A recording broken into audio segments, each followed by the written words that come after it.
very complex problem. We'll maybe try to break it down a little on this episode. So from the employee side, what you don't typically see is you don't really understand that the employer may have a limited cyber IT team, or you might be the only one they're trying to hire. They are not going to have the resources to mentor you as you want, right? This is not like back when I got in IT where the world hadn't exploded quite yet, and there was time, when there's resources to kind of guide new people. That doesn't really exist anymore in most companies, right? Larger ones, sure, but like your average size company, they don't have the resources to sit there and handhold you day one on everything, right? Yes, there's an onboarding, yes, there's some things like that, but they really can't have someone sit with you for 4 months and Right. talk you through everything that you should have known before coming in, right? Which is one of the reasons why they usually ask for some kind of experience, right? Even if it's IT experience. Not saying that should be the way it is, but that's predominantly one of the ways it is. The other aspect is people are not training on some of the things they actually need to be doing on the job, right? Like, yeah, it's one thing to spin up Kali Linux, but do you really know what you're doing? And I'll tell you my own experience. Like, there's so many of these labs out there, right? But like the lab, you go through it, you follow, step by step, or maybe it's a CTF, so you have to do some stuff on your own. But still at the end of it, and I don't know how everyone else feels, but everyone I've spoken to, including myself, I'm sitting there like, well, what the heck? Like, how does this apply in the real world? Like, I don't understand, right? And yeah, there might be a little scenario or whatever, but like, I still don't get it.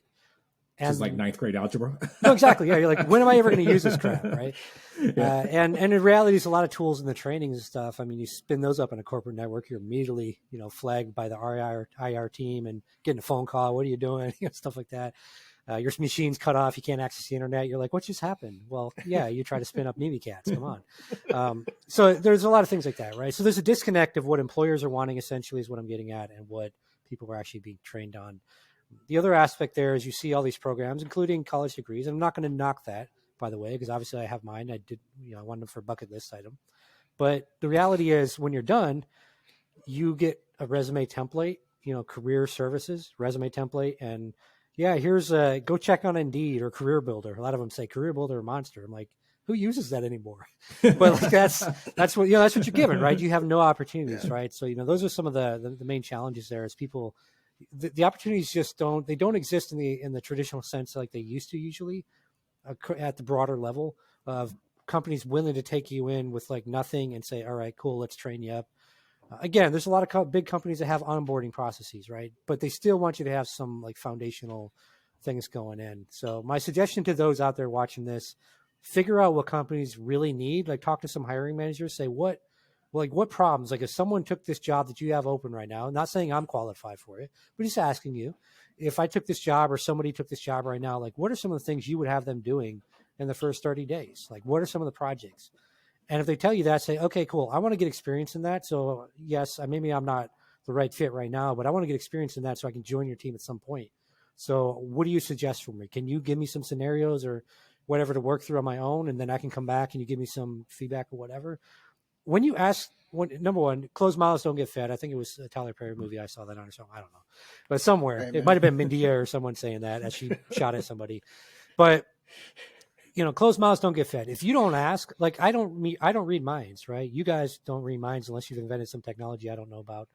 By the way, share it if you have it. But we don't read minds. So if you don't ask, then you're never going to get it, right? So if you just ask hiring managers and other people across social media for some help and saying, hey, this is what I'm trying to do. I want to make sure I can get the job and deliver value day one. So what do you suggest, right? And if you hear spin up Kali Linux, then get away from that person, find somebody else, ask somebody else the question, because that's not going to do you any good, just spinning up some tools and stuff if you don't understand the tool, right? If you understand SIM tools, then it doesn't matter if you only have like Splunk experience from college and we're using QRadar.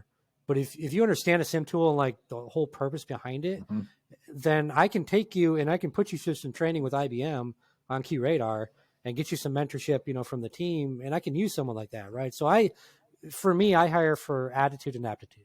Like that's what I assess, right? So I want someone with the right attitude that's willing to put in the work, that's willing to, be a good member of the team, not every day be complaining about stuff. Like, yeah,